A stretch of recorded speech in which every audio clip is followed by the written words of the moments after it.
pagi teman-teman, kita berjumpa lagi ya dalam video pembelajaran mengenai assessment center. Jadi bagaimana mengakses kompetensi melalui assessment center methodology. Jadi dalam video sebelumnya kita sudah belajar banyak mengenai berbagai instrumen ya yang digunakan dalam assessment center, termasuk juga cara memberikan ratingnya. Nah, dalam kesempatan kali ini kita akan bicara mengenai bagaimana kemudian menyusun laporan assessment. Ya, jadi setelah Anda melakukan assessment kan memang di bagian berikutnya kita tentu harus menyusun laporan itu menjadi semacam rekomendasi apakah kandidatnya ini layak dipromosikan atau tidak ya. Jadi laporan assessment. Jadi dalam video ini kita akan mencoba menyimak contoh sampel laporan assessment dan bagaimana menuliskannya. Jadi memang laporan assessment ini diperlukan baik bagi pihak HRD sebagai bahan untuk membuat keputusan dan juga sebaiknya dikomunikasikan kepada kandidat sebagai bahan umpan balik. Ya. Laporan assessment secara umum berlaku untuk periode 2 tahun, 2 sampai 3 tahun kalau menurut pengalaman saya ya. Jadi expired date-nya itu antara 2 sampai 3 tahun. Sehingga kalau sudah lebih dari 3 tahun sebaiknya dilakukan assessment lagi kalau memang ada keperluan untuk promosi. Hanya saja memang beberapa perusahaan tidak menyampaikan hasilnya ya, jadi di-keep saja untuk pihak HRD sebagai pembuat keputusan. Ini terutama kalau assessment digunakan sebagai bahan untuk promosi, sebagai evaluasi promosi Mas. Jadi biasanya kandidat hanya mendapatkan keputusan akhir, apakah Anda layak dipromosikan atau tidak. Tapi kalau Anda menggunakan assessment sebagai bahan dari proses pengembangan SDM, itu menurut hemat saya, laporan asesmennya sebaiknya dikomunikasikan ya kepada kandidatnya. Nah, jadi laporan asesmen ini merangkum Mas, ya merangkum hasil evaluasi yang dilakukan selama proses asesmen. Laporannya disusun berdasarkan bukti-bukti berlaku dan respon dari peserta. Ya. Evaluasi untuk tiap jenis kompetensi sebaiknya disertai dengan bukti-bukti yang ditampilkan peserta. Ya. Jadi bukti-bukti ini dirangkum dari beragam instrumen tes. Dengan kata lain, informasi dan bukti yang diperoleh dari beragam instrumen tes harus dirangkum dan disatukan dalam satu jenis kompetensi tertentu. Rating yang diberikan untuk tiap jenis kompetensi harus merefleksikan bukti-bukti yang ditulis untuk mendeskripsikan penguasaan atas kompetensi tersebut. Jadi emang intinya ini Mas ya, Mbak ya, kompetensinya itu didapat seperti ini hasilnya. Jadi caranya seperti ini Mas. Di dalam slide sebelumnya saya pernah cerita bahwa inilah matriks kompetensi sama instrumennya. Dalam instrumen-instrumen yang saya berikan kepada Anda sebagai contoh, kita mencoba menguji nih ya, kompetensi planning, kompetensi problem solving, kompetensi value for base quality, communication, dan team working. Nah, kalau kita lihat kemudian dalam masing-masing instrumen ini, misalnya planning, ya, kita ukur melalui case analysis, in basket, dan role play. Nah, masing-masing ini misalnya katakanlah Mr. Andre ya, kandidatnya namanya Andre, itu di case analysis dapatnya 4, di in basket dapatnya 4, di role play dapatnya 3. Nah, nanti kemudian dilakukan konsensus ini Mas antara asesor. Apakah Andre ini layak dapat 3 atau 4? Bukan 3,5 Mas ya. Jadi tidak ada 3,7 atau misalnya 4 tambah 4 tambah 3 bagi 3, itu tidak seperti itu. Itu namanya rata-rata, pukul rata. Tapi lebih kita mencoba melihat bukti-buktinya. Itu kira-kira mengarah ke angka 4 atau lebih mengarah ke angka 3. Nah, kalau misalnya asesornya setelah melihat bukti-buktinya, dia lebih banyak mendukung yang nomor 4, skala 4 atau skor 4 ya dikasih skor 4. Sekali lagi ingat ya, 4 itu bukti-bukti positifnya lebih banyak dibanding yang negatif ya. Dalam video sebelumnya kita sudah kasih tahu kepada Anda cara memberikan rating ya. Apa itu maknanya rating 3, apa itu maknanya rating 5 ya. Anda bisa putar kembali ya video sebelumnya ya mengenai rating. Sama Mas, ini untuk kompetensi kedua problem solving di case analysis, si Mr. Andre ini dapatnya 4, di in basket dapatnya 5, di role play dapatnya 4 misalnya nih ya, contoh saja. Itu apakah mau dikasih 4 atau 5? Ya. Value for best quality mungkin mudah ya. ada dua instrumen yang kita gunakan untuk melacak kompetensi quality research, quality job.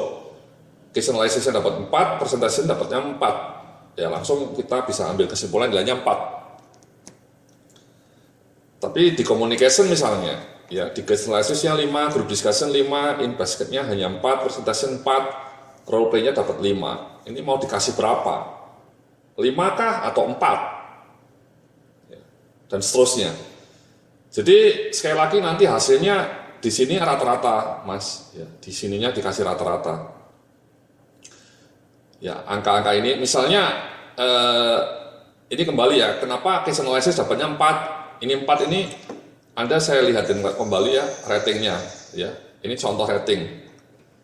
Ratingnya misalnya memang di semua nilai dapatnya 4 ya, akhirnya 4.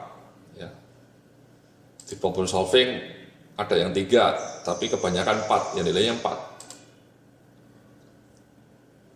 Di communication lebih banyak 5, nilainya 5 misalnya. Sekali lagi ini contoh saja Mas ya, dalam kenyataan aslinya Anda harus menuliskan ratingnya, bukti-bukti berlakunya. Ya. Again, dalam salah satu slide yang sudah kita berikan dalam video sebelumnya, kita sudah kasih tahu kepada Anda cara menuliskan bukti. Contoh-contoh bagaimana Anda harus menuliskan bukti-bukti berlaku untuk mendukung rating yang Anda berikan. Jadi ini komunikasi ini dipindah Mas, dipindah ke sini tadi. Ya, ini misalnya ini kan case analysis Mas, ya, case analysis. Ini rating untuk case analysis, ya, rating untuk case analysis. Yang kita uji communication. Setelah kita rundingan dengan berbagai asesornya, kita kasih Mr. X ini nilainya 5. Nah, nilai 5 ini kan kemudian dipindah ke sini. Ya, communication-nya. Nah, ini nilainya 5. Ya. Jadi ini ya, nilainya 5. Di sini, Mas. Ya.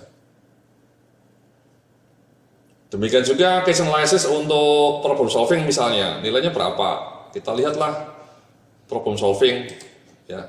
Ini rating untuk case analysis. Di problem solving nilainya ternyata 4. Pindahlah ke sini, nilainya 4. Ya ini. Nah, nanti setelah itu dicari konsensus. Di planning ini 4, 4, 3. Mungkin misalnya nilainya 4. Ya. Jadi seperti itu, Mas. Nah, nanti setelah nilainya 4, kemudian kita baru pindahkan ke laporan assessment. Ya. Saya mau ngasih contoh laporan asesmennya ini Mas, seperti ini. Nanti ini Anda bisa download juga ya. Ini contoh laporan asesmennya bisa Anda download juga. Ini awalnya ini hanya pengantar saja ya, latar belakang pendidikannya si kandidat gitu ya Mas ya. Sejarah karirnya, masuk perusahaan Anda tahun berapa, dipromosikan tahun berapa. Ini penting ini sejarah karir ini. Banyak perusahaan yang tidak punya database sejarah karir karyawannya, itu tidak punya. Harus punya Mas. Jadi Anda tahu pergerakan karir sepanjang karyawan Anda kerja di perusahaan Anda itu, mungkin ada yang sudah 10 tahun, ada yang 15 tahun, itu secara karirnya ditulis. Nah setelah ada pengantar latar belakang pendidikan secara karir, baru kita kemudian analisa perkompetensinya. Nah ini misalnya planningnya tadi nilainya 4. Ya, dari mana itu 4 ini? Ya, dari ini Mas. Ya, kita sepakat ngasihnya 4. Ya. Kita sepakat ngasihnya 4 untuk planning. Nah 4-nya ini kemudian disusun ini Mas, dikasih ini namanya narasi. Ya, dalam sebagian besar simulasi yang diberikan, Andri memperlihatkan kemampuan yang baik dalam kompetensi ini. Dalam proses penyelesaian tugas, ia mampu merencanakan langkah-langkah secara sistematis berdasarkan analisa yang logis terhadap masalah yang ada. Seperti yang terlihat dalam salah satu proses exercise, Andri mampu menyelesaikan tugas-tugasnya berdasarkan schedule kerja dan deadline yang telah ia susun sebelumnya. Ia juga mampu menetapkan sasaran yang harus dicapai dalam suatu pekerjaan dengan spesifik, dengan menyebut dimensi yang terukur dan dapat dievaluasi keberhasilannya. Dengan demikian, langkah-langkah yang dilakukan untuk menyelesaikan masalah menjadi lebih efektif karena jelas sasarannya. Nilainya 4, Mas. Ya, ini namanya narasi. Ya, narasinya ini diambil dari mana? Ya, dari tadi, Mas. Ketika Anda menilai kan nanti di sininya ada ratingnya nih Mas, ada catatan Anda. Ya, ilustrasinya Anda catat di sinilah. Nah, catatan Anda itu kemudian dirangkum kembali, ditulis ulang, dirapikan, ditulis dalam hal seperti ini. Ya. Contoh kedua misalnya ya, skornya bahkan 5 ini, problem solving. Dari mana 5 ini? Sama Mas ya, ini problem solvingnya, nilainya dianggap 5 misalnya ya. Ini dianggap 5, bukan 4.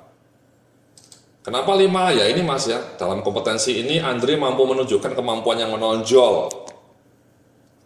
Ia terlihat mampu mengidentifikasi dan menganalisa setiap masalah yang dijumpai dan dapat memberikan sejumlah alternatif tindakan guna mengatasi persoalan. Sebagaimana yang ditujukan dalam salah satu exercise, sebelum mengambil suatu keputusan, Andre juga selalu menganalisa dan mempertimbangkan fakta dan informasi yang relevan, serta hubungan sebab akibat antara satu masalah dengan masalah lainnya. Sebagai misal, hal ini terlihat dalam salah satu simulasi yang diberikan, di mana ia mampu mencermati sejumlah dokumen yang berhubungan dengan permasalahan yang dihadapi.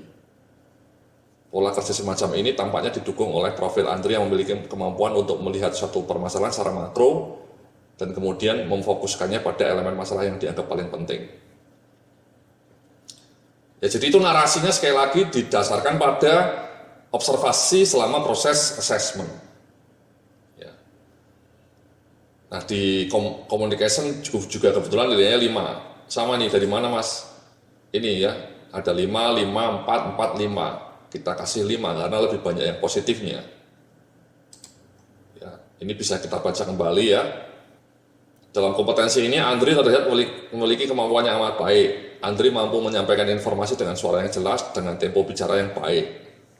Dia mampu mengekspresikan gagasan-gagasan yang dimilikinya pada orang lain dengan runtut, sehingga mudah dipahami oleh orang-orang yang mendengarkannya.